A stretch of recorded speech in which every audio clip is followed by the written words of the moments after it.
Assalamu alaikum, hürmetlik Uyguristanlıklar ve assalamu alaikum Uyguristan Azatlık Teşkilatı'nın kıymetli azaları ve assalamu alaikum dünyanın her qaysı joylarida muhacirat yaşayotgan Uygur qarindoshlar. Bugünkü bu Uyguristan Azatlık Tor televiziyasi tarafidan o'tkazilgan xabar ve muloyiza programmasiga hoş geldinglar. Qarindoshlar, hammamizga ma'lum bo'lgandek sobiq Xitoy jasusi AZU'ning Yapon istihbarotiga topshirgan doklatining Uyg'urlarga munosabatlik bo'lgan qismini 8-oyning 10-kunidan boshlab Erkin Asiya radiosining Tokyoda turishliq muxbiri doktor Hacı Qutluk Qadiri Efendi tarjim qilib xabar shaklida berishga boshlagan edi. Bu xabar keng Uyg'ur chet eldagi muhojirlar bilan yana xabar shaklida uchrashgan kundan boshlab keng jamoatchilik ichida va Uyg'ur tor betlarida keng munozara va talash tortishlarga sahna bo'ldi. Biz bugun mushu yani AZU yani sobiq Xitoy jasusi AZU pash qilgan bu pash qilish doklati bilan bu doklatga qarata Uyghur torbetlerinde ve cemaat arasında bulunatkan fikirler oturusundaki bağlanış yani icabi ve selbi bağlanış üstünde öz fikirlerimizle, göz kararlarımızla oturup koymakçı Uyguristan Azatlık Teşkilatı'nın reisi Osmancan Efendi ve Uyguristan Azatlık Teşkilatı'nın muavir reisi Abdülümcan bugünkü bu sohbetimizde biz bilen billa. Osmancan Efendim bu doğruluk bir bizge bir işkiğiz sözlep versiniz. Bu AZU yani sobiq jasus AZU o'tirg'i chiqqanning bu tarafida yani bu xabar bo'lib keng Uyg'ur jamoati bilan uchrashganning bu tarafida torlarda va jamiyatlarda turli fikr munozaralarga sahna bo'ldi. Bu to'g'riliq masalan siz qanday qaraysiz? Rahmat oldidan. Assalomu alaykum. Hurmatli Uyg'uristonlik vatandoshlar. Assalomu alaykum hurmatli Uyguristan Azatlık Teşkilatı'nın fidakar azaları. Bugün biz xuddi yuqorida siz elib o'tgandek Yaponiyada yaqinda bu yan doklat berayotgan atalmış sobiq Xitoy jasusining muhojirat yashayotgan Uyg'urlar ichida elib borgan jasuslik harakatlari ya'ni Uyg'ur atliq Xitoy jasuslarining Xitoyga ishlagan qilmishlari pash qilingandan keyin biz o'zimiz Uyguristan Azatlık Teşkilatı buluş sübtimiz bilen bununla bir muloyiza yurgizib inkaz qaytirish zarur deb qaralganimiz uchun hozirgacha bir 4 ga yaqin muloyiza analiz filmi chiqardik. Biz bu filmlerimizni Uyguristan Azatlık Teşkilatı'nın organ torbetiga qo'ygandan keyin qandaqdir ma'lum kishilar tarafidan bu Uyg'ur Amerika Birligi Teşkilatı'nın organ torbetiga yo'linib qo'yildi bu. Yo'linib qo'yilgandan tortib hozirgacha borliqda bu bizningki Uyg'uriston Azatlık Teşkilatı'nın elib borgan muloyiza programmasi chaqmoq tizligida vaqti-vaqtida Uyg'ur Amerikan Birligi Teşkilatı'nın torbetidan o'chirilib tashlanadi. Bu meni hayron qoldiradigan yeri bizning muloyiza yurgizayotganimiz sobiq atalmış Xitoy jasusining Uyg'urlar ichida elib borgan qilmishlarini xalqimizga keng tushuntirib berishdi bu maqsad. Ammo bu Uyg'ur Amerika Birligi Teşkilatı'nın torbetini boshqarayotganlarning bu film nariga qaysi yeriga taqashdi masalan bu narsalarni men yaqindan buyon hayron qilyapman.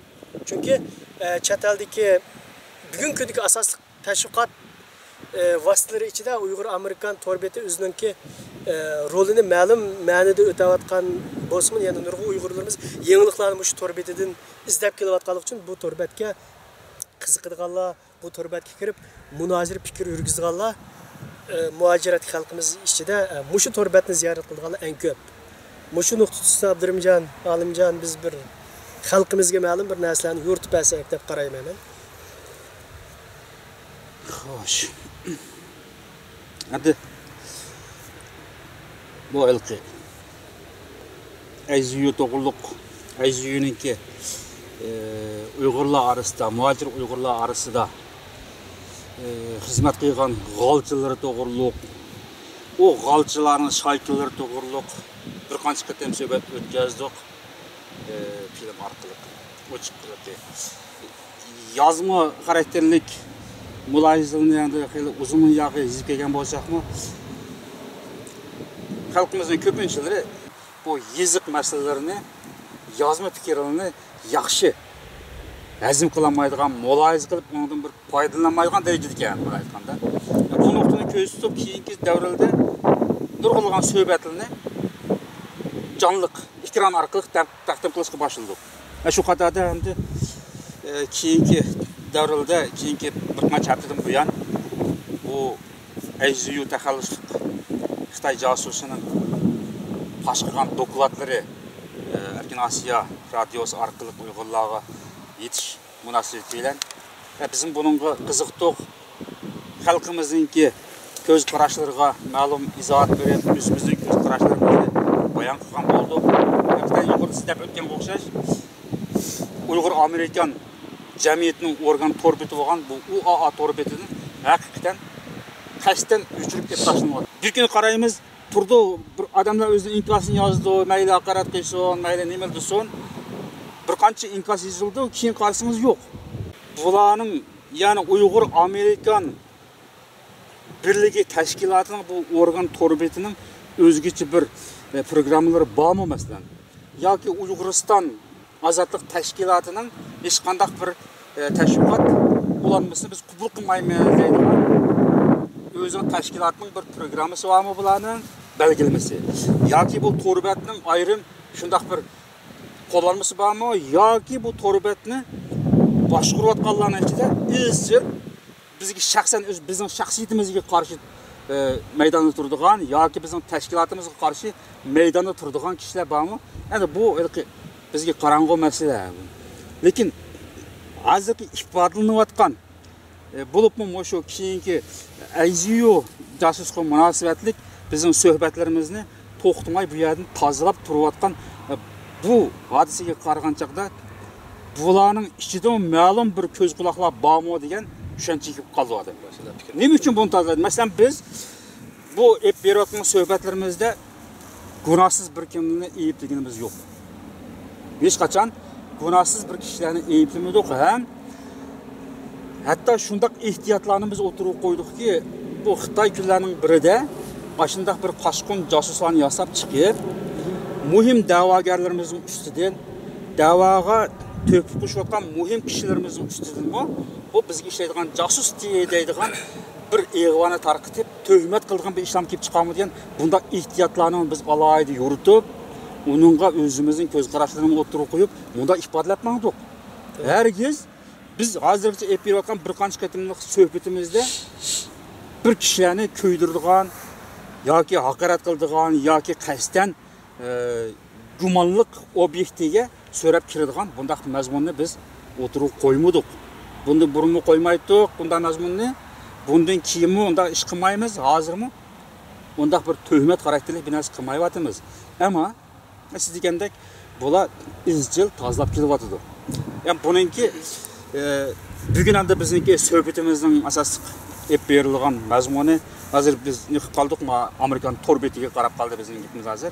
Aslida ya'ni Alimjonningki o'tirib qo'yayotgan bugungi suhbatningki asosiy mazmuni AZU taxalluslik bu josusning boshqagan doklati va uning rifa xabarida Uyg'urlarga yetkazilishi va bizning bu to'g'risida bo'lgan suhbatlarimiz bo'lib, ya boshqa kishilarning yozayotgan ushaq-ushaq inkoslari, ko'z qarashlari, mayli haqorat hammasi yani bu qanday bir rol o'ynayapti Uyg'ur torbatchiligida, Uyg'ur torlarida xalqimizga qaysi shaklda bir ta'sir ko'rsatyapti.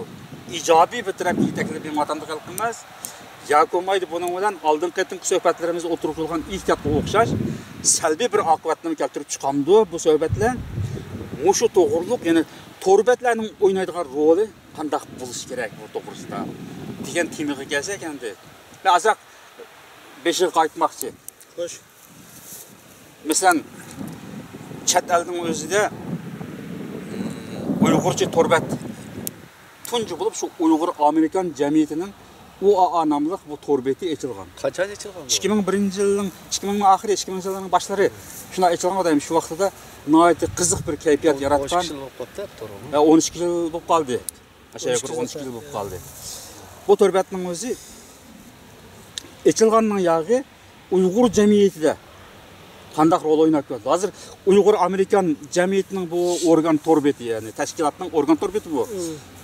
Nurg'un kishilar qaraydi, u adab qo'ygandan keyin buningki nima ekanligini achchiq solishib ketmaydi. Uyg'ur Amerikan torbeti. Uyg'ur Amerikan torbeti degandan keyin shunda bir xalq ochilgan ommaviy torbat bo'lsa kerak deb o'ylaydi. Aslida ommaviy torbat emas. Bu torbatning o'zi tashkilotning organ torbeti. Xuddi Dunyo Uyg'ur qurultayining torbeti deganga o'xshash. Bizning Uyg'uriston azad tashkilotimizning torbeti, mesela Uyg'uriston org. Bu organ torbat. Shuning o'xshashlar UAA torbeti Uyg'ur Amerikan birlashmasi tashkilotining organ torbeti. Endi arliq torbatlar ichildi, masalan, Mashrabkom torbeti. Ondan keyin Vatnim azadkom. Ondan keyin Vatnim org. Bu torbatlar belamjatni ommaviy torbatlar. Xalqqa keng ko'lamli fikr ko'z qarashlarini o'tirib qo'yish uchun etilgan torbatlar.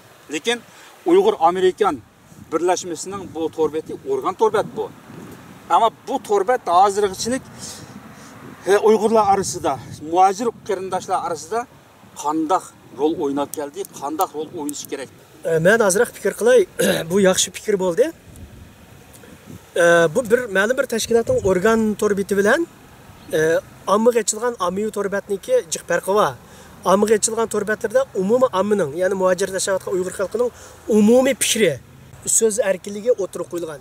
Ama tashkilotlarning organ torbetida tashkilotlarning nizomnomasi asosida shu tashkilotning siyosiy mavqesi o'tirib qo'yiladi. Masalan, shu 2012-yili 11-oydagi Rotterdamda, ya'ni Gollandiyaning Rotterdam shahrida ochilgan Dunyo Uyg'ur qurultiyi ijroiya komiteting yig'inida bu kishilar, ya'ni hozirgi Dunyo Uyg'ur qurultiyining ichidagi shu yig'in qatnashgan odamlar mendan so'rashgan bo'ldi. Masalan, sizlar ochgan ozodlik niyati bilan Uyg'uriston azodlik tashkilotininki munosabati bor deb. Men dedim, Uyg'uriston azodlik tashkilotininki o'zining o'z oldiga nizomnomasi asosida siyosiy mavqesini aks ettirgan Uyg'uriston o'rik degan bir veb-sayti bor. Bu azodlik net deganni ommaga chiqilgan ommaviy torbeti. Buning bilan bu tashkilotning hech bir munosabati yo'q deb tushundim. Ammo buni hozir bunday o'rib, mesela Uyg'ur Amerikan o'rik torbetiga kelsak, Uyg'ur Amerikan torbeti mesela 2001-yildan boshlab ochilgan hozirgi davrga chiqarsak, bu Uyg'ur Amerikan torbetida tillanmagan bir siyosiy faoliyatchi, tillanmagan eng odatdagi bir shaxs, hatto bizni yaratgan Allohga tatib töhmetlar var. Mesela şu Hristiyan din taqatçılarınınki ba'zi tashviqotlarni so'rab ekirgan bo'lib, ba'zi fikrni ma'lum bir yo'nalishda boshqa yo'nalishga yo'tgan bo'lib, dinimiz İslamga haqorat, siyosiy faoliyatchilarimizga haqorat. Bu torbetida hatto tillanmagan Dunyo Uyg'ur qurultiyining raisi Robiya Qodir xonim muqammidi. Ya'ni shu Uyg'ur Amerika birligi jamiyatiga asl Dunyo Uyg'ur qurultiyini e'tirof qildigan, yoki Dunyo Uyg'ur qurultiyini bizniki umumiy dunyodagi birdan bir tashkilotimiz deb siyosatning ma'qulligini bildirgan bir tashkilot o'zining organ torbetiga akirib turib, o'zining da'vo yetakchilarini kech kunduz qarlab keldi. Ya'ni bu torbetni bir qarasangiz ommaviy torbetiga o'xshab qoldi. Endi bir tarafdan qonuniy javobgarlik qarasangiz, bu bir Uyg'ur Amerika jamiyatininki organ torbeti. Buningga bir jamiyat, bir tashkilot, buningda bo'layotgan voqea hodisalarga, qarilayotgan kishilarga, so'kilib, ya'ni to'kmat qilinayotgan shu muhojiratga Uyg'ur xalqiga nisbatan ma'lum bir cheklash, ya'ni bu bundaq munozirlarning, bundaq yozimlarning chiqishiga cheklama elib berilishi kerak. Ammo hozirgacha nima uchun cheklanmayapti? Endi biz AZU degan bu atalmish sobiq Xitoy jasusininki fosh qilish doklatiga asosan o'zimizning munozirini o'tirib qo'ysak, buni uchirayapti. Bu demak bu torbetini boshqarayotganlarning ichidami? Ya endi torbetni boshqarayotgan ichida shu tashkilotning ichidagilarmi yo sirtdan bu tashkilotga a'zo emas odamlarmi bormi? Belgilanmaydi. Bularning qandaqdir bir AZU bilan munosabati bor dek yoki AZUni oqlayotgandek bir ta'sirot berib qo'ydi odamga. Bu narsaning o'zi shu tashkilotning torbetni boshqarayotganligi bilan, ya'ni ommaviy torbatlarning munosabatini farqlantiramamdi. Yoki haqiqatan bu ommaviy torbat shakliga kirib olib turib, Uyg'ur Amerika jamiyatini Amerikadagi Uyg'urlar jamiyatining ichida obrazini xunuklashtirib, muajiratdagi tashviqot vositalari ichida Uyg'ur Amerika jamiyatining torbiti desa, hozir qo'rqmay turib har qanday odam bu pishti vaziri deydigan bo'ldi. Shunda olib ketdi. Bir organ torbitni pishti vaziri degan gapning o'zi bu torbatni boshqarayotgan tashkilotning raisligiga qilgan haqorat bu. To'g'ri. Shu bu torbat, ya'ni bu aniki Uyg'ur Amerikan birligi jamiyatining organ torbeti deyotganda endi Rabiya Qodir xonim bu tashkilotning raisi bo'lgan davrdimi? Rabiya Qodir xonimni izchil haqoratlaydi bu torbatning o'zida. Ba'zi joyda haplab turib ketdi.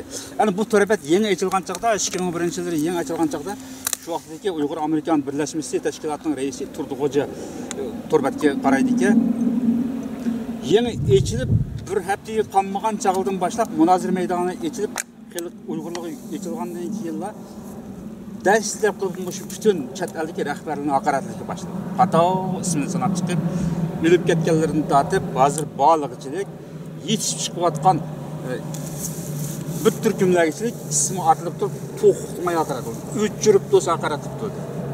Shu oraliqda ma'lum vaqt bu munozir maydoni taqalgan. Taqilib, keyin ozroq tartib selib, ba'zida IP adresini oshkorlaydi. Turdig'o'ja shu vaqtda bakarak haqorat qilganning IP adresini oshkorlab, tizginlaydi. Hem IP adresi uçuk çürülüp durdu o çakılda. Onda bir texnikim vardı. IP adresini elip, yemeği koysak, kayadın çıkıp kalırken bizim bilip kalıyorduk. Hakaret kılığına. O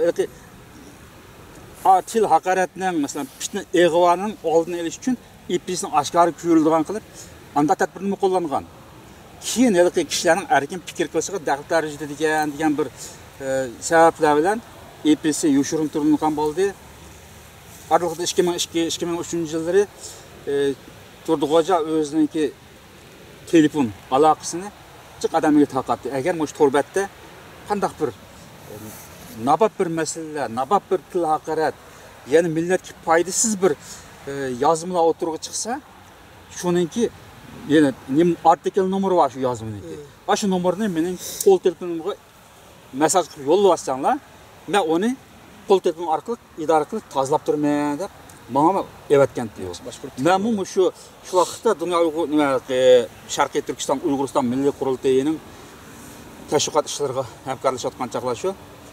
Shu chaqning o'zida men to'xtamay Turdig'o'jaga yo'llaydim. Ashta uchratgan narsani. Ona kimni degan chaqda apandimlar masalan cho'ng-cho'ng peshqadamlarni haqoratlaydi. Birisi qo'yib voy onasi Xitoymish deyotgan. Birisini qo'yib voy Poloniyada stili buzuq deyotgan cho'ng peshqadam zotlarni ashta haqoratlaydigan yozmalar yozildi. O kishi yaxshi tozalab mangan. O chaqildimi bordi, hargiz undaqlikka söp-süzük pak-pakiz fikirlar o'tirib qo'ymaydi. Shu vaqtda ashaddiy til haqoratlar, tuhmatlar yozilib turdi, ammo tozalanib turdi. Undaq kunlab, haftalab, oylab davomlashmaydi. Ammo qanday bo'lib ketdi bu keyingi bir qancha yilning yog'i bo'lib shu 2009-yildan buyon bu torbatning o'zi bir virusga aylanib ketdi. Uyg'ur jamiyatining ichida burma to'xtamay uni binasi yozib to'qmamay yozdim. Hatto Rabiya Qodir xonim onamizniki tarjimalarni uyg'urcha tarjima qilib o'zining fikrlarini qo'shib, shu torbatda e'lon qilman, bachaq numus qilmayman. Shu torbatga men yozib ekanman deb. Bu torbatning ya'ni shuncha uyg'urlar ichida bir tugumas o'ch adovat, bir-biridan gumonlanish, bir-biri bilan arazlashish, shunda bir kayfiyat shakllandi. Bo'libmi keyingi 3-4 yilning yog'i shunchalik o'ringa tushdi. Bu birlari bo'lganda bizningki Ozodlikni Sharqiy Turkiston Ozodlik nashriyati ta'sis qildik 2008-yil 8-oyda. Ozodlik.com torbat ochdik. O torbatda yaxshi munozir maydoni yo'q. O'zimiz tanlagan fikrlarni yo'ritdik unda. O torbat ziyanga uchrab 2010-yilda Qazikam yozgan 6 parcha maqola. Aslida Qazikam shu vaqtda bir yaxshi bir maqola yozdi. Aqasi Dunyo Uyg'ur qurultayini himoya qilib masalan. Ba'zi bir shaxslarni himoya qilib o'zining fikrini yozdi. O fikrini yozdi, boshqalar tarafidan haqoratlangan, boshqalar tarafidan tuhmatga uchirilgan masalan Dunyo Uyg'ur qurultayi Xitoy qurgan tashkilot deydigan kitoblar yozilib ketgan masalan. Bu kitoblarga raddiyasini o'tirib qo'ydi. Shu munosabatlar ya'ni mushu Dunyo Uyg'ur qurultayini himoya qilib masalan, Rifa radio xabarlarini himoya qilib Ba'zan haqoratga uchragan, tuhmatga uchragan mujohid bo'lsin yoki bir inqilobchi kishilar bo'lsin, qotil, xoin, josus deb sestilib ketgan odam. Shularning o'zini to'g'ri qarash kerak deb himoya qilib, ya'ni o'zim ko'z qarashini o'ttirib qo'yganligi uchun tarafdan norozilik bildirib, "Voy, sizni qilgan bunda temizlik bo'lmaydi" deb sizni qilganga besim qilib, aqidin bizning bu ozodlik kom torbetimizning o'zi 2010-yilda taqib qoldi. 2010-yil 5 taqib qoldi masalan. Uni ochamidik. Ochamagandan keyin ozodlik netni ochdik masalan. Ozodlik netni ochib, bu Sharqiy Turkiston ozodlik nashriyotining ya'ni torbeti ommaga ochilgan ommaviy torbet. Buni ochdik, ochgandan keyin bu munozir maydoniga chiqib qo'ydik, ammo haqi Yomonbek haqoratlab ketgandan keyin munozir maydoniga yoki faqat haqla xat sanduqqa xat tashlab qo'ya oladigan, o'zimiz tanlab tasdiqlaydigan usul yo'l qo'ydik o'sha vaqtda. Qo'ygandan keyin buning o'zida bir qadar yaxshi ko'z qarashlar yuritilib mangdi. Ba'zan xodimlarga masalan tashkilot xodimlariga, masalan Dunyo Uyg'ur qurultayidagi ba'zan rahbarlarga, ba'zan ulug' supur bir dangliq kishilarga nisbatan kishilarning ko'z qarashi qo'polroq o'tirib qo'yilgan bo'ldi. Uni tozalab ujudik, shu vaqtda yana diqqat qilib turdik. Ammo bizningki bu ozodlik net torbetining o'zi organ torbeti emasdi, tashkilotning torbeti emasdi, ommaviy torbet tariqasi. Lekin men shunga hayron qolmayman yani. Ash ozodlik net torbetiga yoki qalg'ashlar, palg'at ugisidagi sirlar, pichirlashmi degan bir temada bir qancha 7-8 maqola yozildi. Shu maqolada bir qancha kishining ismi ochiq yozilgan. Ba'zilariniki sulolasi tanqid qilinib ketganligi uchun menga telefon qilib hatto tahdid qilganlar bo'lgan. Sotqi bermasini, bu torbet seninkiga. Mening sulolam shu torbetingda haqoratlandi, ya'ni Xitoyga ishlagan deb haqoratlandi. Men xalqaro sotqi bermaydiganlar bo'lgan. Ammo ashular Uyg'ur Amerikan torbetini boshqardiganlar. Bu qiziq. Masalan, ash xalqaroliq sotqi beraman debdi, to'xtab qolsa mayli-ku, yomon yeri. Vatan ichi ham sirtida Uyg'uriston xalqining birdan-bir qonunliq vakillik tashkiloti deydigan Dunyo Uyg'ur qurultayining ichidagi shu chaqdagi ijroiya doimiy komitet mazgili u 2012-yil 1-oyda shu doimiy komitetning a'zolari 1-oyda Myunxenga yig'ilib shu maxsus ozodlik net deydigan bir torbetning ustida bizni bir xo'tilg'i suhbatga chaqirdi masalan. Yana bu Tokioda 4-qatimli qurultay ochilishdan burun narsa olimjon sizmi bor. Biz bu suhbat qatnashdik. Odamning aqlini hayron qoldirgan yeri bu. Bu ozodlik net degan uchoqda xuddi siz degandek bir nimaga muajirat Uyg'ur xalqi ochiladigan ommaviy torbeti.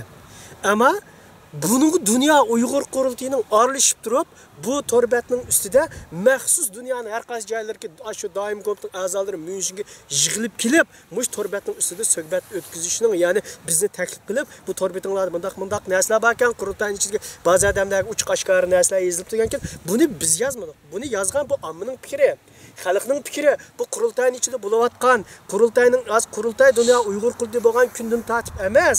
Qurultay bo'lishdan burungi masalan Sharqiy Turkiston, Uyg'uriston milliy qurultayi bo'lsin, uning oldi qurultay bo'lsin. Hozirgacha bo'lib kelayotgan shu da'vo dastaklarning ichida qurultayning ichiga ba'zi odamlarning o'ynagan roli nihoyatda yuqori bo'lganligi uchun xalq mushlar qartilgan bir o'zining ko'z qarashi fikrini o'tirib qo'ydi. Biz agar vatanni ozod qilib, u yerda davlat quramiz deyotganmiz, shu vatanda yashagan xalqning fikrigimi hurmat qilishimiz, quloq solishimiz kerak. Bo'lmasa xalqning fikri bilan karimiz yo'q, xalqning iroda istaklari bilan ishimiz yo'q. O'zimizning o'z tashkiloti doirasidagi tuzib olgan siyosiy nizomnomamiz bo'yicha xalqaro siyosiy faoliyat olib boramisak, vaqt soat kelganda siyosiy faoliyatchilar bilan xalq o'tirisida ixtilof kelib chiqib, u bir inqilob xalqni olib g'alaba bilan mangmaydi. Mening aqlimni hayron qoldirganim shu hamda siz degandek atrofdan birisi bu qurultaylar hech bir aloqasi yo'q bir odam kelib sot qarz qilaman desa, mayli uning tang moslashib qurultayning ichidagi odamlar chiqib bu torbetingni bunda odamlarimiz qartilgan qarish narsa bor ekan.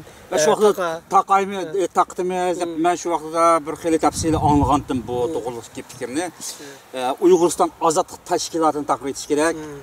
Ondan keyin Myunxenda ochilgan Germaniya Uyg'ur maktabini taqishi lozim, xalqni bilyapti dedi. Ondan keyin shu ozodlik torbetini taqash lozim deb shu vaqtda Dunyo Uyg'ur qurultayiga qattiq fikr tushganmish. o fikir hamda xilqdan tushdi deydi ekan shuni. O shu munosabatdan darhol bir yig'in, ya'ni qurultayning ichidagi bir yig'inga o'xshaydi. Shu yig'inninki asosiy muhim kun tartibi qilib, shu biz bilan suhbat o'tkazdik shu vaqtda Bu masalan. hamdaligi xalqdan tushgan fikr bo'lmasligi mumkin. Ya aslida xilqdan tushgan qanday fikr tushdi masalan? O'tgan yil imzoni qanday topildi? Oq qog'oz qo'yib o'ltirib, qurultay ishlarida qalayim qancha chiqib, shuni o'ngshaymiz. Rabiya xonimga usuldigan bir taklifga ko'pchilik imzo qo'ysangiz deb turib, oq qog'oz imzo qo'ydi masalan. Xilqga ashta qo'lda endi bu. Men demoqchi bo'ldim, shu xalqdan fikr tushdi, balki xalqning nomini ashta qo'yishdi demak, bir odamlar bor masalan, bir kimlar bor. Buning ichida bir kimlar bor, shunda Rabiya xonim deydi, "Voy bu xilq ajoyib bo'lib ketgandikan, xonimni darhol nimaga ochdi ekan-ku? Darhollam, voy bu qanday bo'lib ketdi deblar. Mana qildiki, bu xilq kim o? Kimlar deyapti? Surishni keyin qildi ekan. Darhol inkos qilib aytib, shu vaqtda xonimni deb ketdi-ku, "Voy bolam qanday shu ketib ketdi?" Rabiya xonim dedi shu vaqtda bizga. Masalan, shu vaqtdagi suhbatning o'ziga Rabiya xonim qurultayniki O'rta Osiyodagi Ma'mur raisi Qahramon G'o'jambadi, Turkiyadagi Ma'mur raisi Seychan Tumturuk, Nuriy Musabay, Nurmamat Musabay shu qurultayning boshlabchi. Nurmamat Musabay, ondan keyin Yevropaga mas'ul Ma'mur raisi Asqarjon, ondan keyin shu vaqtdagi qurultayning sobiq bosh kotibi, shu odamlar ondan keyin siz men uchimiz qatnashdik, shu vaqtda bularga izohat berdik. Bu Uyg'ur maktabi bekinib bilayotgan yo'q. Xalqimizning bolalarga ochilgan maktab. Mayli xoinning balasi bo'lsin, uch qoshqari markini chaplab yurgan xoinning balasimi, bu millatning balasi, millatga tava, dadis xoin bo'lsin. Xoinning balasini o'qiydi, qotilning balasini o'qiydi, inqilobchining balasini o'qiydi. Vatanga to'xtamay berib kelib, shu qo'g'liqning chunigidek manfaatlanib turgan mushunday odamlarning bolalari o'qiydi. Bu xalqqa ochilgan maktab deb uni tushuncha berdik. Ular qabul qildi. Bolalar tashlanib qelyapti o'g'maylik avlodlar. Ilqi aslamasiya bo'lib tez sinib ketishi nayt yuqori bu yerda. Hech bo'lmasa o'zining musulmon ekanligini, Uyg'ur ekanligini saqlab qolamiz bo'lmaydi avlodlarimiz. Deb biz bularga tushundik, ya'ni shu qurultayning shu vaqtdagi bizni taqamoqchi bo'lgan bizning maktabimizni, Ozodlik net turbatni, Uyg'uriston ozodlik tashkilotini taqamoqchi bo'lgan shu kishilarga buni tushundik masalan. Tushundigandan keyin yo'liki talash-tashvish bo'ldi. Bular qabul qilasiz. Maktabningki ochilishi masalan, bir qancha maktab ochilishi, u maktabga o'qishni, ta'lim-tarbiyani materialni sistemalik bir yurish, akilish, u taklifni berdik shu vaqtda. Degandan keyin qabul qildi bular. To'g'ri buni aytdi. Ozodlik net turbatning o'zimi kishilarga ba'zan bir rahbarlarga, ba'zan o'lib ketganlarga qo'polroq o'tirib qo'yilgan bir fikrlash vaqti olib uchirilib ketgan, tazlinib ketgan. Bu fikr uning ustiga to'g'ri hamda shu sizlar o'tib ketgan fikr. Mana shuni deb atay hozir. Shuni nima qildik? Oxirgi ochiqdik-ku. Shu vaqtda o turbatni uchirilib ketdi. Yo'q undaq bir narsa dedik. Ko'rpaqlar yo'q, uni uchirib bo'ldik Alloh. Yo'q narsa shu vaqtda oldida chiqdi yaqin fikri. O bir kun 3 kun turgandan keyin uni biz tozalab uchidik. Ya'ni kayfiyat yaxshi bo'lmadi, kishilarning bergan inkosi yaxshi bo'lmadi xalqning. Buni ham uchidik bizningki bu ozodlik net turbetining nizom nomisiga bu uyg'un emas. Chunki biz tozalayaptik. Bu turbatni taqashni hech qanday zo'r. Agar taqash to'g'ri kelsa, vatnim o'rikni kontrol qilinadi. Vatnim o'rikda masalan, Dunyo Uyg'ur qurultayini Xitoy qurgan tashkilot deydigan kitob yoziliq. Bir qancha tom kitob. Chet eldagi butun diniy zotlarni, inqilobchilarni, mujohidlarni, qotillarni hammani yig'ib akilib, bu hammasi bir qo'lliq chet elga chiqarilgan jasus deb yozilgan kitobda bir qancha tom. Shu kitobda o'rliq shu vaqtda shu vatnamor shu binasi bor, aning uchun kimlar bizni qishimiz unda bo'lsa, taqay qayshi bo'lsa. Deb shunchalik munozaralashdik shu vaqtda. To'g'ri, u qurultayni dunyo Xitoy qurgan tashkilot deyishdan boshqa, bu Rotterdam yig'indaligi bizlar suhbat, ya'ni meni maxsus suhbat chaqirgan vaqtida men shuningcha vatnim o'rikda bo'layotgan yozmalarning ichida shu maxsus Rabiya Qodir xonim qartilgan yozmalarni ko'rib hayron qolgandim. Masalan, qurultaydan boshqa, ya'ni maxsus Rabiya Qodir xonim qartilgan, masalan, yana o obro'sizlashtirish, qurultaydan chekindirish, ajoyib ses yozmalar va oxir yozib olgan, o'gizga chiqib qolgan saran xotin deydigan. Bu shunday yozmalar hammasi vatnim o'rikda chiqqan. Shu chaqda Rabiya Qodir xonimga munosabatli 183 yozma bor ekan. Vatnim o'rikda. Demak o'shuncha Osmonjon bu Uyg'ur Amerika birleşmesi degan bu tashkilotning yani bir tashkilot torbeti. Yani bu o'ning munozir maydoni. Demak bu bir tashkilotning organ torbeti. Yani bu organ torbeti taxminan ham hozir echilg'ini 13 yil bo'lgan bo'lsa, qurilg'ini bu tashkilotning yoki bu torbeti bilan birga endi 12 yilning bu tarafida endi u qadar xalqimizga ziyonli umidsizlik elib keladigan, ittifoqsizlik elib keladigan, bir-biriga tuhmat qilinayotgan nurg'un yozmalar yozildi. Onunğa qarta bir çağrı tedbir ko'rish ve onunğa qarta bir inkas yok. Ama azatlık nette aşağılık bayam siz degandan aşağı sözünü aşağı kıstırmak istedim. Tuğan vakti bir hafta aşağıda turuldu. Hatta bunu ahiri endi bu cemaatning bununla nispeten inkaslamesi xalqqa aks boshqalık yaman ta'sirlar beramiz deb buni o'chirildimi? Onun azatiyat yozilgan narsalar kishilarning shaxsiy haqorat yo'q. Haqorat shuni demoqchiman. Kimligi, kishilarning kimligi. Shu o'tgan kishilarning kimligi o. Masalan, uning nimaga qarasangizmi? Masalan, yozmalarning axloqiy sifatiga qarasangmi, u azatlik netda hatta bayam siz vatanim torunimi biroq so'zlab o'tib ketdingiz. Ular u yerda unda haqoratga yo'q qo'yilmaydi. Faqat ko'z qarash yoki ma'lum bir ilingan qarorga va yoki ma'lum bir kishining fikriga ko'z qarashiga o'zining ko'z qarashini qo'ygan yozmalardi u. Ama hozir bu masalan biz ham biroz o'tmishga qaytdik. 10 yillik, 12 yillik bu torchilik tarixini, vatan sirdiga bu tashviqot tarixiga qaraydigan bo'lsak, bu UA yani Uyg'ur Amerikan birlashmasi bu tashkilotining bu torbekiti kim uchun xizmat qildi degan bu savolga endi savol ustida biroz nim qilish to'g'ri keldi. Masalan, shu torbetning shu yani munozir maydonining biroz ostiga tushsangiz, boshbatning aşağıda Dünya Uyg'ur qurultayining yani 5 muavin raisi var bu. Bir muavin reisinin yani ailesi kılıngan hakaret 7 yıl oldu turvadı da. Hazırca ilim etmeklik mesela. Ya nime degen külgülük mesela. Bu kanda gap mesela. Mesela bu Uygur Amerikan Birliği Teşkilatı'nın organ torbetide hakaretlanıvatkan aşı to'xtamay bu şiddetde kişiler tarafından bu hakaret temisindeki kayıt inkas yazılışığı inkas yazılatkan kişiler kadar kişiler etsanız başına yak Kurultayın içinde ya kurultayın sırtında Rabia Kadirxan'ı qo'llayotgan kishilar. Haqoratlanadigan adamlar. Haqoratlanadigan adamlar. Ama boshqa ma'lum bir odamni bir yerim chiqib uqmay turib haqoratlab qo'ysa, u temi darhol o'chirildi. Ya'ni bu Uyg'ur Amerikan torbirlik tashkilotining veb-saytida maxsus qo'g'dildigan odamlar va kech kunduz haqoratlanadigan odamlar. Bu yaqinda buyon masalan, o'sha Uyg'ur Amerikan birligi tashkilotining organ torbitida Uyg'uriston azod tashkilotining Xitoy qurgan tashkilot deb Ömer Şayan'ın namida bir to'qilma yozma yozilibdi. Mesela bu yazmini hazır AYZU'nun üstüde jaslık doklatı üstüde mulohaza yurgizgan temizde derhal uçurayotgandek Uyg'ur Amerika birligi tashkilotining bu organ torbetini boshqarayotgani uçurayotmidi. Ya'ni buni sazoyi qilib eng beshiga achib qo'yib turug'liq. Demak, mavi meselenin eng kulkilik yeri emas, odamni gumon qo'zg'agan sirliq yeri mavjud. Bu torbetning o'zi shunda sirliq yeri borki, doim xalqning nomidan binosi yozildi.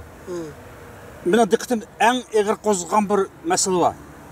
2007-yil 8-oy mezgilda Rabia Kadirxonim Firagaga kelib, 500 kishilik xalqaro kishilik huquq qahramonlarining orasida Bushning Amerika prezidenti Bushning o'zi ochiq qonunni alohida taqdim qilib, mundaq tozi davron qo'zg'algan chaqda shu vaqtdagi Dunyo Uyg'ur qurultayining mana shu Myunxendagi boshqatning istifa nomi e'lon qilindi.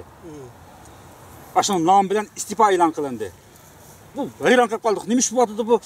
Uyg'urlar shuncha xo'sh bo'ladigan, ya'ni vatan millat uchun da'vo qildiganlarga toza fursat kelgan. Bu shunday bir chaqda bu odam nima uchun istifa berdi degan ajoyib bir g'ulg'ul qo'zg'aldimi? Qo'zg'algandan keyin 2 kun bo'lgandan keyin boshqa bir xat yozildi uning o'rniga. Veliki istifa nomini Xitoyning qalchilari yozib qo'yibdi. O yolg'onda. Buni adam shuncha hayron qoldi. Endi bularni so'z chiqsa istifa berganmi, o yolg'on etib qizilgan ish emas-da endi. Onundan keyin uzoq qolmayli Rabia Kadirxonimning istifadan e'lon qilindi. Dunyo Uyg'ur qurultayida istifa berdim, bolalarim aql yoshlar qilsin bu ishni deydi. O necha kun turdi. Turgandan keyin aqlni biskop qo'llayotgan, birisi turib tillayotgan bu ishni aqlni qo'lini o'chirayotgan. Buni Xitoyniki nima qildi deydi masalan. Erkin Aliptekin efendining nomidan bir parcha Rabia xonim yozilgan xatda o'tuvdi, uchiq xatda. Ay, necha kun turdi, uzun bir xat turdi shu. Shunchalik nafrat qo'zg'adi, ondan keyin o'chirildi. O o'lki xalqning nomida bo'lib turdi. Doim xalqning nomidan bir narsa yozilib turdi. Ondan keyin hilqi sotrashxonada kebapxonada, oshxona, choyxona do'qmishilda Amerikan torbetida mundaq yezibdi. Rabiya xonim istifa beribdi. Ajoyib ish bo'libdi. Bu ko'chada gap taqdi ekan. Shunda quloqdan-quloq telefon qilishib taqdiga bo'lib. Xat o'qiolmaydigan, torbetni ichish bilmaydigan, bunda savosiz oqsoq cho'loqlardan tortib hammasi bu ajoyib bir vaziyat paydo qildi ekan ko'chada. Ha, mushahat kim shunda bo'pti. Hozir voy bu Ömer Şayandan kelgandan keyin rost ashna to'y qilibdi. Turkiyada giz e'lon qildi. Ko'manda manda yetigilik hozir. Masalan, ashnaqa men bevosita chetildi ekanman, meniki deyman, bu ashna hozir. Xo'sh. Birinchi Uyg'uriston ozodlik tashkilotini Xitoy menga vazifa topshirib, Frankfurtda qurdigan Aqko'k deb oni o'tirib qo'yibdi. Uyg'uriston ozodlik tashkiloti emas, u vaqtda qurilgan Sharqiy Turkiston birligi tashkiloti. Shu vaqtda Uyg'uriston ozodlik tashkiloti deb qurmagan chaqda Myunxenda bo'lgan qurultayning rahbarligi qurib, Sharqiy Turkiston birligining Yevropa Sharqiy Turkiston birliginingki sho'basini quringlar deb yaqida qurdigan shu vaqt. Bu tashkilotni yana qurilish kelib chiqishini Dünya Uyg'ur qurultayining xodimlari qatnashib qurdigan bir tashkilot. Masalan, uni tashkilotni qurgan Naqmaydonda siz bor, uni siz javob berasiz. Endi buni anda debdi, masalan, Ömer Şayanning tili bilan bu tashkilotni men qurdigan debdi, masalan. Anday qilib Abdurahimjonning xotin bolallarini men ochib Abdurahimjonga o'qitilmay ochib qo'ygan. Mo'ynda pushaxatni Ömer Şayanning agar bir josus Xitoyga ishlaydigan bir josus haqiqatan ashunda qilib men xotin bolalarim ochib qo'ygan bo'lsa, u qadar savodsiz yozmaydi uni. Mening xotin bolalarimni qanchalik jafoda ochganligimni mush Myunxenda eng tuzkor, eng ashaddiy munofiqim bildim. Qanchalik jafoda ochganligimni. Ya'ni qanchalik avashlatganligimni. Misrda qanchalik turib BDTning ishxonalari, BDTninki muhojirlar ishxonasi qabul qilib, Germaniyaga oldiramay 5 yil saqlaganligini bildigan nonkor, tuzkor munofiq bo'lmish edi. Endi o'shundaq bir Yüzük'e karahap men munofiq. Hozir endi bu bayatın deganimizda bu Uyg'ur Amerikan birligi tashkilotining organ veb-saytining o'tayotgan roli shu bo'layotdi. Oldinlar Xitoyning yollanma ig'vo taqat kuchlari bu organ torbetida chiqib bir ig'voni yolg'ondan boshqalarning nomini yozdi. Masalan, Rabiya Qadir xonimning o'zining nomida bir necha qatam hozirgacha istifa bergizdi. Torbetning o'zida amaliyot qurultayning ichida Rabiya Qadir xonning istifoga majburligini rost. Qistavotgani rost. Istifoga qistab, majburlab bu mundaq aytganda xonimni xalq kang turda qo'llayotganda ekan, istifoga bermay davomli o'zining xizmatini davomlashtirib ketyapti. Ammo sirtga chiqib organ torbetida istifa berdi deb ani yozdirib. Bayan deganda nurg'un kishilar bor.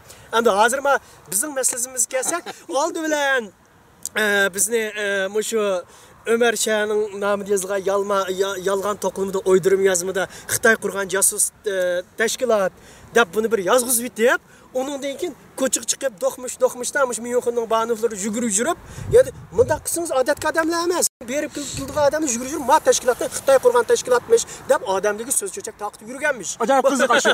Bu xira. Xitoy elchixonasidan yana qo'qilgan cho'yda berib bash vizelib deganda oshda turdiganlar bizga bizni tashkilot taqaplasin deb imzo qo'yganlar shu vaqo. Oysan tug'ilmagan bolalarini satib imzosini qo'yayotganlar bor.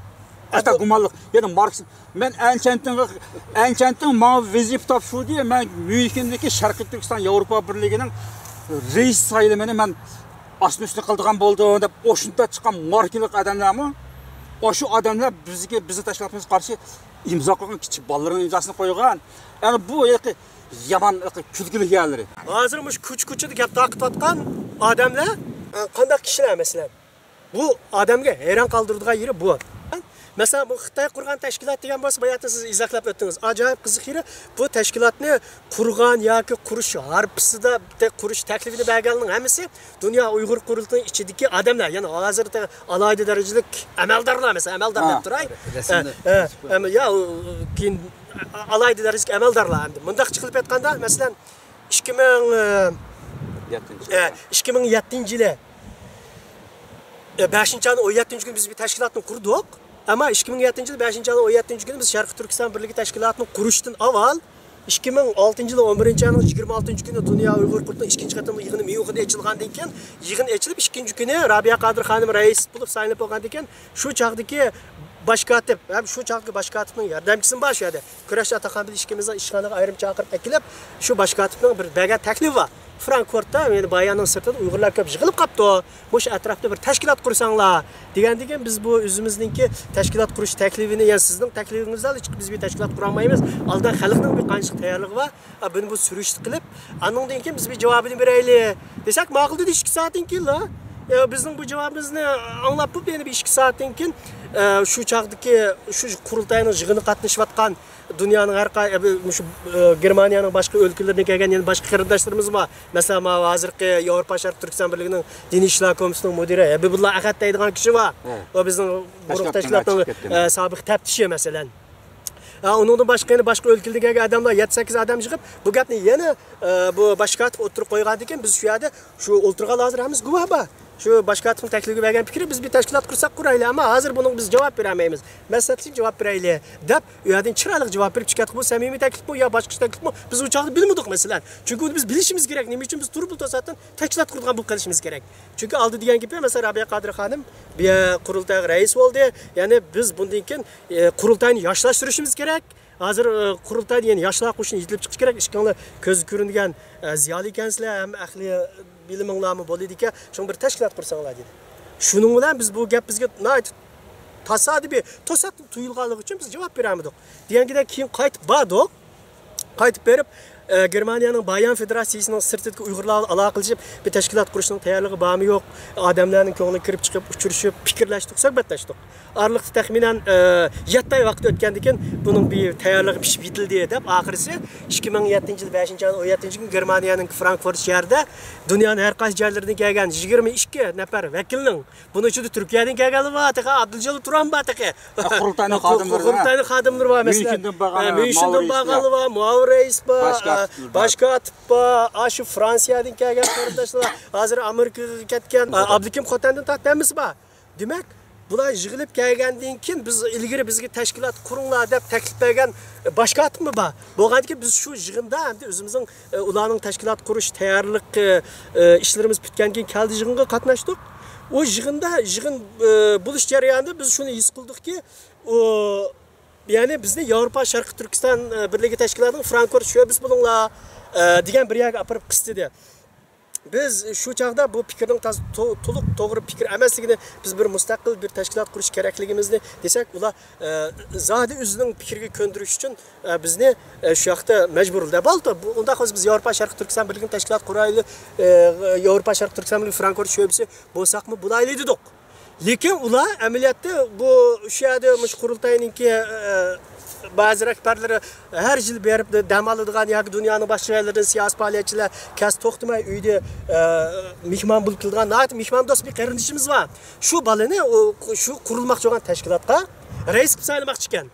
Yilqi to'xtamay vatanga xotin bola berib. Yilda bir vatan xotin bolasi berib kelgan shu balani qurultay shu Frankfurt qurilgan tashkilotga rais qilib saylamoqchi ekan. Bu plan u amalga oshmaydi u kuni.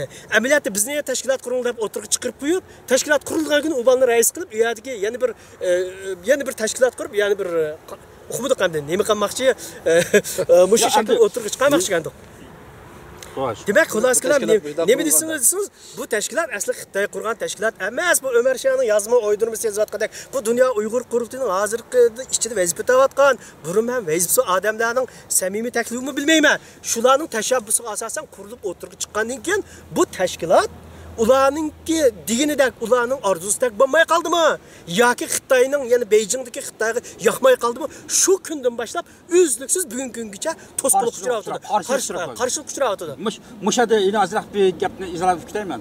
2012-yilgi 2011 oxiri Rabiya xonim keldi, qurultayning nimalarga muzokara qildik. Shu vaqtning o'zida Rabiya Qodir xonim otib ketdi. Bu tashkilotni Rabiya Qodir xonim qurdigan, o'zimiz taqab bergandan keyin shu Rabiya xonim o'z javobgarligi qilib ketib, "Voy bu chata xo'pti" deb, "Menda avro ketdi. Shu vaqtda dedi-ku, tashkilot zot kim qurdigan ekan, bulqnashlar qurdi deb siz dedingiz meni. Rahmat dedingiz ashuni. Degandan keyin u andikan jim o'ltirdi masalan, ashada deb qaynayotgan bir odam, masalan. Endi hozir shu masalan Meyxonning Banovning shu gap so'z yo'qotgan quloqlar, mush gapni taqasi odam ko'rib tegmamdi masalan. Shu. Yo'q bir gap. Istifani bugun yezatib, chiqib aplashmagancha Xitoy qildi deganga o'xshash bir vaziyat bu-chu.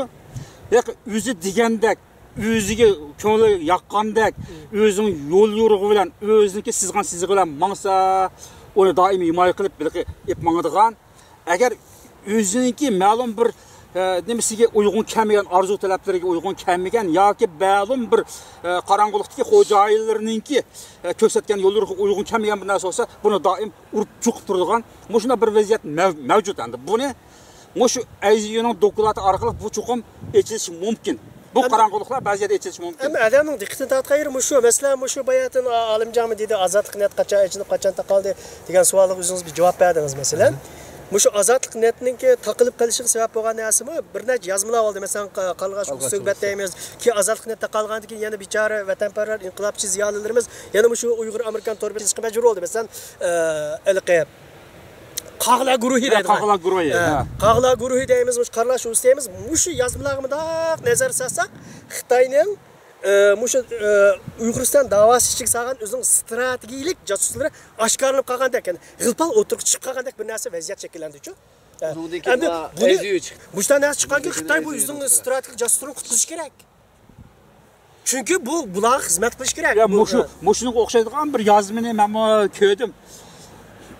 Bir fikir oturup çıkıptı. Bu Ayziyu qanday olib oturup çıkıp qaldı deb azraq muloyiza yurgizdi biz qisqa. Bu aşu keyingi zamanlarda ma'lum torbatilda masalan azatlık net torbatilda yoki vatman orqti bo'lsin, Amerikan orqti bo'lsin, ashta fikrlar oturup chiqib Xitoyninki bosh jasusi, ya'ni strategik Uyg'urlarning ichida, chet elda vatan sirk muhojir Uyg'urlarning ichida bo'libmi vatan da'vosi harakatining ichida strategik o'rinlashtirgan o'zining bosh jasuslari yine qumga ichilib o'tirib chiqib qolgan qanchaqda balkim pashib ketgan, sesib ketgan, so'qtatilib ketgan bir turkum yollanma, shoyka, manda jasusini Aziyuning qul orqali yine qaytib bir o'tirib tashlab Uyg'urlarningki fikir ko'z qarashlarini qalayimqonlashtirib, bosh jasusni, strategik jasusni yushirib qilishi mumkin deydigan bir fikrime oturup qo'yilib qoldi. Bu yomon odam diqqatini tortadi. Endi mushu meselega kelsak, masalan bu Ayziyuning doklati oxirlashdimi bilmaymiz. Masalan bu menimcha oxirlashmaydi. Masalan 6 yap to'lib yo'qolib ketganligi shundoq. Ammo masalan Ayziyuning pash qilgan doklatlarda mushu o'tir sharq bilan hozir Yevropa deganim Germaniyada bo'layotgan o'zining quloqlari bag'ini o'tirg'i soldi. Amaliyotda bu Xitoyning Uyg'urlar ichiga sağan jasusi yaqinqi zamonda paydo bo'lgan yoki mushu Ayziyu doklati tilg'agan mamlakatlar emas. Mening demoqchi o'g'lim bu qanday desangiz masalan Germaniyaning o'zida Yevropaning o'zida Shvetsiyadan Babur ismli birisi chiqdi. Gollandiyadan chiqdi. Uningdan boshqa Uyg'urlar to'plashib o'ltiraqlashgan yana har qanday bir ishkidan jasuslar oshkorlanib chiqyapti. Ammo bunda qarasangiz bu nima shuncha jasuslar o'rilishib ketgan desangiz bu bugungi tungi narsa emas. Bu masalan shu 1944-yili G'uljida qurilgan Sharqiy Turkiston Jumhuriyati yiqilib tushgandan keyin yana 1949-yili Xitoy kommunistlari rasmiy bizning vatanimiz Uyg'uristonni ilkiga elib askar boshlab kirgandan keyin shu Gomindang markaziy hukumatida xizmat o'tab shu vaqtda o'zida shu Sharqiy Turkiston Cumhuriyetiga tish tirnig'i bilan izchil qarshi turgan bir turkum kishilar, yani bir turkum kishilar shu kommunist Xitoylarning vatanimiz Uyg'uristonga besib kirishi bilan bu Gomindang ishlagan bir qism kishilar, ya'ni 1000 yaqin odamlar shu Tibetning Ladakh yo'li orqali Afg'onistonga chiqib keyin dunyoning har qaysi joylariga Turkiyaga oxiri kelgan joylar Turkiya demak. Mushu chag'ning ichida hamda chet eldagi davosining tigini asosini sep chiqaldi shu. Demak, shu chag'ning o'zida nimite desiniz devlet vatanning ichida qurilgan davlat qarshi chiqqan odamlar keyin chet elga tushib chiqqan. Demak, bu nurg'unlar da'vogar bo'lib ketgan. Da'vogar bo'lib ketgan. Vatan da'vosi qilib. Bunda qarasangiz hozir xuddi dunyodagi bir AIDS kasali misol qilib kelyapti bu to'g'ri. AIDS kasali bir kasal bu da'volik bo'lmaydigan kasal. Ammo da'volik bo'lmagan bilan tibobat olimlari buning qandoq oldini olish, buningdan qandoq yiroq turish, buningdan qandoq o'zini shakllash to'g'riliq to'xtamay yangi oldini olish ilmlarini kashf qilib turdi. Masalan, bu AIDS virusini oldini olish uchun. Endi bizmi da'voning ichida Xitoyga ishlayotgan mushunda Xitoyning jasuslari ish bilir da'voning ichida virus qaynab ketgan odamlar bor. Buni qandoq qilib bularning da'voga buzg'unchilik qilishining oldini olish, qandoq qilib da'voni saqlashtirish uchun hozirgidek chet eldagi muhojiratga Uyg'uristonliklar ochgan tashviqot vositalarini paylaşmamız kerak. Bu tashviqot vositalarining masalan eng hozir dangligi masalan mushunda qilgan nim bo'lib ketgan butkul Uyg'urlar bilib ketgan Uyg'ur Amerika birligining organ veb saytida mana shunday yozmalar to'xtamay chiqmasa, bu davani ichiga kirib olgan Xitoy josuslar emas, bu davani ichiga viruslar deyli. Qanday tezlik bo'ldi masalan. Demak, bu virusni qo'g'dayotgan zodi kimlar? Demak, shu Xitoyninki Uyg'urlar ichiga sog'an bu josusi ta Uyg'ur davlati qurilganiga qadar, Uyg'ur davlati qurilgandan keyin bu mavjud bo'lgan narsa. Bu josusni yo'qotmaymiz. Yuqtamagan ekan, demak Xitoyning ma'lum bir siyosiy faoliyatchining, ma'lum bir da'vogarning atrofiga qo'yib qo'ygan, xuddi ayzi degandek, uning ko'zi va qulog'i va ko'z bilan quloq yetkazgan gapni sirtqa chiqib taxtiga eg'izvaliga davomli saga qilib turishimiz kerak. Ha, uni ustidan Uyg'urlar bu chet elda demokratik mamlakatlarda yashayotimiz, ancha-muncha o'zining haq huquqini o'zi yashayotgan davlatning qonunlariga tayinib turib qo'g'dashni bilish kerak. Masalan, shu Uyg'ur bu qatimga hizga yazma emas, nurg'un yazmalardan nurg'un odamlar qattiq haqoratlandi. Biroq qatim shu davlatning qonun organiga berib, ma torbitida mening ismim chiqib, mening kishilik huquqimga daxl kiritadi, kishilik izzat, hurmatimni to'st etsa, shu davlatga qonun organlari aralashib, bu Uyg'ur Amerika torbitning, chunki bu organ torbit bo'lgan uchun Uyg'ur Amerika jamiyatining ustida ariz atsa, buni tekshirish olib boradigan narsa bu. Buni Uyg'urlar o'zi qilmoqlik. Masalan, shu nimada azroq bir misol keltirib o'tayman. Germaniyada 67-yildan 70-yilning oxirigacha RFA terroristleri degan bir terrorist bo'lgan edi. Rota armiya terroristleri degancha. Shulardan bir Christian Klein deb bir ayol shu vaqtda 18-20 yoshli qizga o 3 odamni o'z qo'lida etibdi. Bu 25 yildan keyin muddasiz kishida shu vaqtda 25 yildan keyin turmadan chiqildi. Bir qancha bo'lib chiqqili. Onun o'zini turmadan chiqqandan keyin xabar ishlab kelsildi. Sobiq terrorist, sobiq qotil Christian Klein deb yozgandan keyin u da'vo ochgan gap. Men jinoyat qildim. Jinoyatimga tushib jazosini tatdim. Tugidi. Endi nima uchun meni sobiq terrorist deydi, sobiq qotil deb ataydi deb da'vo ochgandan keyin uning da'vosi oqqan gap. Nashriyat butun axborot vositalari uning ismini olmay, boshqa bir yolg'on ismni oldirganga majbur bo'ldi. Resmiy berishga bo'lmaydi axborotda. Masalan, Marks va xoindan birisi, masalan deyli, Marks va xoindan birisi qo'yib, meni Xitoyga ishlaydigan xoin dedi deb sudga yozib kelsa, masalan, va uning da'vosi aqldi. Bu qonun davlati. Odatda ayliqi peshonasiga Marks chaplanib ketgan xoindan birisi az qilsa-mu, onunki jazosini davlat berishi kerak. Balkim uni siz Markan va xoin deb ismini atab turib, xoin degil olmaydi masalan. Ammo qonda qilib bu odamlar shunchalik haqoratlansan, bu Amerikan torbetida shunchalik haqoratlandi odamlar, tuhmat chaplandi. Bekor turgan bir odamning nomidan shunday haqoratli yozildi.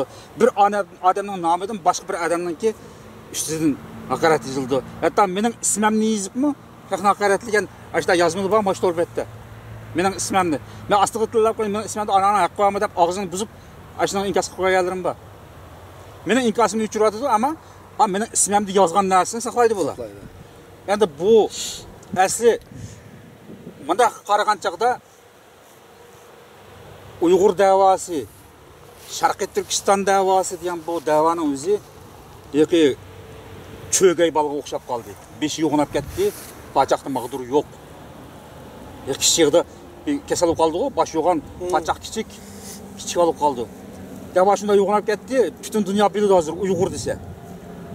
Sharqiy Turkiston, Uyg'uriston, Uyg'urin, Uyg'ur desa, butun dunyo biladigan bo'lib ketdi. Qo'yagil bo'lsa, ishik uchuq hozir davlatning parlamentligiga bo'lsa, ishik uchuq munosabat qila oladi. Ammo ichki qismida kontrol qilgan, idora qilgan bir narsa yo'q. Kim javobgarlikda, kim javobgarlikda atalaydi hozir? Ma ishni qilmaydigan kim bor? Bizni o javobgarlik tatdi. Masalan, ustimizdan imzo to'pladi. Rabia Qodir xonimga besim qildi. Bu tashkilotni siz qurgan, siz taqappirsiz deb. Ya'ni o'zi qurdigan bir tashkilotni nomus qilmay turib, Rabia Qodir xonimga dongab qo'yib turib, dunyo Uyg'ur qurultiyi ichida ig'va taqitib, virus taqitib, butun ashyo'lqi ishni biladigan, bilmaydigan nurg'ulg'an odamlarning jamoat fikr qo'zg'ab, Rabia xonimga besim sepib turib, mumkin bir jamoatni biz parchalab ish qilayotgandek, men nachqinda bitib ketdim-ku, mumkin men kelgan chaq 4 tashkilot atdi, 50 odamga 4 tashkilot ozlik qilib ketdi shu vaqtida. U ozlik qilib kelib, jututqi bilib o'tdi odamlarni. Xo'jalik, boshqalik, oqsulik falan deb guruh parchalab turib, ashuna idora qilgan bir vaziyat var ekan-ku. Biz qilmagan uni. Ammo biz tashkilot qurdik, tashkilotning faoliyatini olib beryapmiz, faqat tashviqot olib beryapmiz. Biz tashkilotni a'zoning kengaytirib qabul qilmadik, a'zo olmadik. Ya'ni boshindaq bir parchalanib ketish sabab bo'lmasin deb shunday ehtiyot qilib tursak, o'zlari qandaq bir yo'l yo'riq bilan kimning qo'lida o'tirib chiqdi, o'zlari imzo to'plab, o'zlari jamoatni qalayimqonlashtirib, bugungi eng og'ir vaziyatni shakllantirdi. Bir kimlar shakllanadi bu ishni. Yana akib javobgarligini yana bizga ortib Hozir vaqtida qarasangiz, o'sha Yaponiyadagi Erki Asiya radiosi muxbiri doktor Hoji Qutqodirning o'sha chatma yozma xabardan keyin, yana Ayzining boshqalish doklatidan keyin birinchi Uyg'ur Amerika urug'da inkos qaytarganlar birisi bu jamoatni bilib atadi, ittifoqsizlik paydo qildi degan fikrni taqatdi. Mesela şu fikrini aldılar, şu nima e'lon qilib o'choqariq taqatdi. Biz o'zimizning mulohazalarini bildirishdan burun o'tirg'i chiqib to'rbatlarda laylab yurgan narsa. Endi qara, bir oy bular bo'lmay, o'tmay hozir Uyg'uriston Azadlık Təşkilatı yani özgür kuruşqa sebepçi bulup qalğan ayni vaqtda. Beijingdagi Xitoyni rahatsız qilib bir təşkilatda hamda kelib Ayzining doklati o'tib bir oydan keyin shu Uyg'ur jamoati ichida kuch qo'yiladi yurib, bu Xitoy qurgan tashkilot degan gapni ala chiqaryapti. Bu oldi bilan to'rbatga chiqib bu jamoatni bo'lishi paydo qilishi mumkin degan gapni bir taqit etib turib, yez etib turib, undan keyin bir oydan keyin o'zining quloqlari orqali ma tashkilotni Xitoy qurganmishlar. Unda bo'lsa mushu bir oylik voqea tarixini eslab o'tsak, biz bu shu jamoatning ichida bo'lgidek nima ish qildik, biz ish qildik, ammo ular chiqib hozir bizni Xitoy qurgan tashkilot degan qalpoqni kaydirishga tirishib, Beijingni xo'sh qilyapti. Demak, buning o'zidan bilib olish bo'ladiki, bu yerda masala undaq oddiy masala. Yo'q, qorong'ulik ig'ir, qorong'ulik ig'ir. Masala oddiy emas. Chunki bu bizning xalqimiz endi erkin bir davlatlarda yashayotgan, ya'ni vatanning sirtiga chiqib, chet elda o'zimiz yashayotgan har davlatlarda o'zining tarixini emas, mush yaqinqi 16-17 da'vo tarixini Uyg'urlarning o'ziga bildiradigan ish yo'q. Agar mushlar mushu tarixni hozirgacha mukammal bilgan bo'lsa, bugünkidek bu Xitoyniki viruslarning, Xitoy jasuslarining bu darajada yamrab ketib, da'voning bayati siz degandek cho'gay balig'iga o'xshab qilishdan oldi ilinadi. Mana hozir xalqaro siyosiy jamiyat mudaqchilib aytganda 2014-yili Afg'onistondan Amerika askarini chiqarib chiqargandan keyin ya 4 yil, ya 5 yilning ichida Markaziy Osiyoda cho'ng bir harbiy qalayim-qalish chiqishi mumkin. Buning ichida markaziy rol o'ynagan narsa Uyg'ur. Ya'ni Uyg'uriston xalqining eng oliy huquq vakillari Uyg'ur. Bununla buni ham idora qilib, Uyg'uristondagi mustaqilligi, Uyg'urlarning, Uyg'ur millatining milliy manfaati uchun foydali yo'lga yetaklab maqan hozir qaysi ilkim bor hozir. Demak, shu xalqaro vaziyatning ko'zlagan vaqtidami, xalqaro siyosiy kuchlar bundan keyin Uyg'urni teximiz deydi. Uyg'ur teximi qiziqadi. Bu chaqda oldin qatam suhbatlarimiz degandek davomli bularga berilgan dokladimiz bizni mustamlik qildi, tilimizni yo'qotdi, dinimizni yo'qotdi emas. Bundan keyin bizni mundaq ish qilishimiz kerak yoki biz vatanni mustaqil qilishimiz kerak deb o'zimizning irodasini bildiryapti bular bu yerga. Ya'ni biz Uyg'ur xalqiga yordam berishni, ya'ni yordam davrini boshlash mumkin. Bu yordamni elib vatandan, ya'ni Uyg'uristonni Xitoyni qo'g'lab chiqardigan Uyg'uriston xalqi bu, chet ellik emas. Shunga chet ellikka da'vo qilish bilan birga miyaki Uyg'uriston xalqini qanday yetaklab menishdak ikki narsa tang, ya'ni parallel olib berilsa, xalqarodagi diplomatiyalik munosabatlarimizning hammasi vayron bo'ladi. Xitoy dal mashina ko'rsatdi. Xitoy dal mashina ko'rsatdi, balkim uzun yillar burun o'zining strategiyasi muhojir Uyg'urlarning orasiga belgilab qo'ygan bo'lishi mumkin. Qo'ziqlarni qirib qo'ygan bo'lishi mumkin. Kunlar yetib kelib, xalqaro vaziyat pishib yetilib, Uyg'ur san qayerda degan chig'ida Uyg'urlarning ichida tayyorliksiz bir holat, ya'ni chet elliklar yordamchi kuchlar nafratlanib o'zini taqadak bir vaziyat shakllantirmasak, Uyg'urlarning o'zi xalqaroning yordamini bizga zarba berish mumkin deb buning Xitoy atay o'zining ajoyib tavranmas odamlarini oldingi qatim suhbatlarimiz degan o'xshash shu Xitoy markaziy davlat kabinetining ichidagi 7 Xitoyga tutishadigan, 9 Xitoyga tutishadigan darajadagi eng yuqori jasuslar bo'lishi mumkin. Masalan, 44-yildagi Sharqiy Turkiston Jumhuriyatining ichida davlat kabinetidagi odamlar biri Abdukarim Abbosov, Jungo Kommunistik Xitoy Kommunistik partiyasining eng munavvar a'zosi. Shu bir odamning savobi bilan bir jumhuriyatning o'zi Manas daryosida palashib tug'an. Harbiy siyosiy davlat mudofaa ministrligining siyosiy kommunikasiyasi u qo'shimcha vazifasi, davlat kabinetidagi vazifasi shu. Askarlarga buyruq tushgan. Masalan, janubga yurish qilgan askarlar 2 yo'nalish bo'yicha bir yo'linishi tekis orqali muzdovonni tushib Qashqar tarafga yurishib qoldi, bir yurishi Talamat teg'idan Kucha tarafga yurishib qoldi. Kuchaning yuqorisiga 20 kilometr qolgan yerda ashad buyruq chiqib to'xtaydi, urush to'xtaydi. Tekis tarafdan Aqsuga tushib, Aqsu Ko'nishaga tushgan chog'da urush ashad to'xtaydi. Abdukarim Abbasi buyruq tushirdi, mangmaysizlar. Agar buyruq tushungan bo'lsa, 3 kun ichida butun janubning o'zida Gomindan boshqalari tozalanib, butun janubning o'zi, ya'ni ko'rliq bag'chilik ham ya mustaqil Sharqiy Turkiston Jumhuriyatiga qo'shilib bo'ldi. Mana bir odamninki qilib qo'ygan Xitoy Kommunistik partiyasining qilib qo'ygan bir dona qo'zig'i bu Jumhuriyatning o'zini shunda palash oldi tutib turibdi.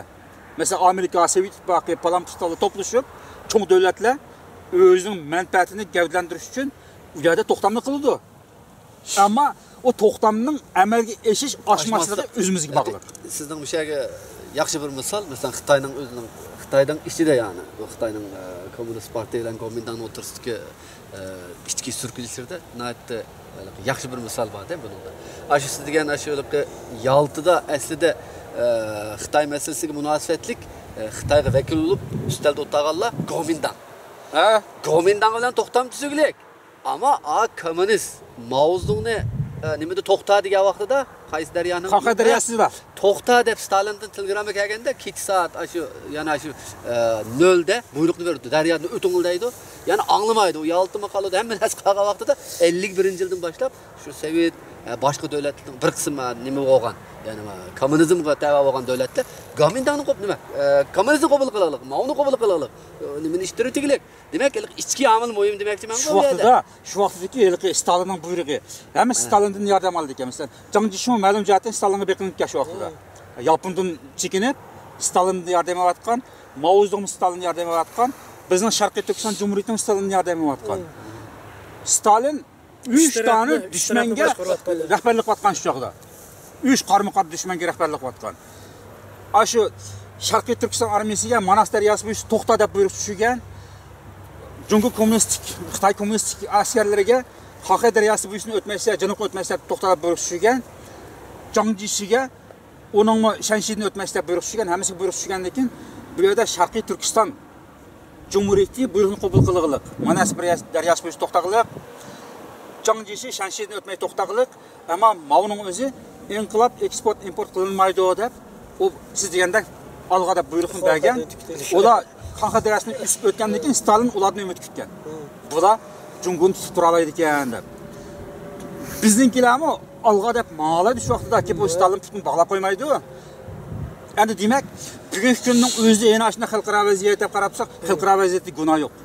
Shunday gap o'zimizda qoldi. Ichki vaziyat, ichki omil. Endi ichki vaziyatdagi Xitoyning strategiya bo'yicha belgilab qo'ygan qo'ziqlarini biz shuni tep chiqa olsak, shuni yulib tashlay olsak da'voning ichidan bu ish ro'naq topadi. Bo'lmasa yana 60 yildan keyin bizning avlodlarimiz yana ashla yig'lab, ashla o'tgan kunga qolamiz. Demak, bizning bu vatan sirtida elib berilayotgan Uyg'uriston da'vosi hamon bir kuni xalqaro siyosiy kuchlarning yordami ham vatan Uyg'uriston ichidagi xalqimizning ozodlik harakati bilan birlashib turib, bu davlatning mustaqillik asliga keldi. Agar bu ishga yiqimni, ya'ni xalqaro siyosiy deb diplomatik munosabat elib berayotgan yiqim bilan Uyg'uriston ichidagi azad harekatlarni agar birlashtiramisak, o chaqda shu xalqaro siyosat pishib yetilgan taqdirdimi bu Uyg'uristonning mustaqil davlat bo'lib qurilishi, ya'ni Xitoy mustamlikasidan qutulishi nihoyatda qiyin bir masala. Shu yig'ib aytgan chaqda tashviqot pek muhim rol o'ynaydi. Tashviqot bo'lib hozir chet elda burun gazetlar bo'lgan, masalan, oy bir qatim chiqqan gazetlar, 3 oy bir qatim chiqqan jurnallar bo'lgan, va torbat etilgandan keyin bu tashviqot nihoyatda jonlanib ketdi. Intayin tiz shu minut ichida, sekund ichida dunyoga taqab xabar qayerda qanday bo'lyapti, qayerda nima ish bo'lyapti, shuncha tiz taqavyapti. Bu shundoq afzal sharoitdan foydalanib bo'lib muhojir xalqimizni yaxshi bir iqlimga yetaklaydigan bunda bir shakllantirish kerak. Tor vaziyatlarini to'g'ri bir yo'nalishga etmanish kerak. Uni tam aksicha, ya'ni tilga olsak shu bir tashkilotning organ torbeti bo'lgan bir siyosiy tashkilot, Amerikan Uyg'ur jamiyati siyosiy tashkilot. U Amerikada eng burun qurilgan 95-yili qurildi deydigan danqova tashkilot onunki adatiy tashkilot emas. Yeni g'arbga echilgan Uyg'urning bir diplomatiya qanoti, eng burun echilgan. Bunda bir tashkilotning to'rbeti, organ to'rbeti albatta ma'lum jihatdan stilini tuzitish kerak. Agar bu to'rbatning ichida IZUchilarningki quli bo'lmasa masalan, yoki bo'lmaydi Xitoy mustamlakachilarininki strategik belgilab qo'ygan bir xodimlar bo'lmasa, bu to'rbat o'zini isloh qilish kerak. Meni fikrim asosan shu nuqtada. Hörmətli qarindoshlar, bugungi bu xabar va mulohaza programmamizning oxirisiga keldik.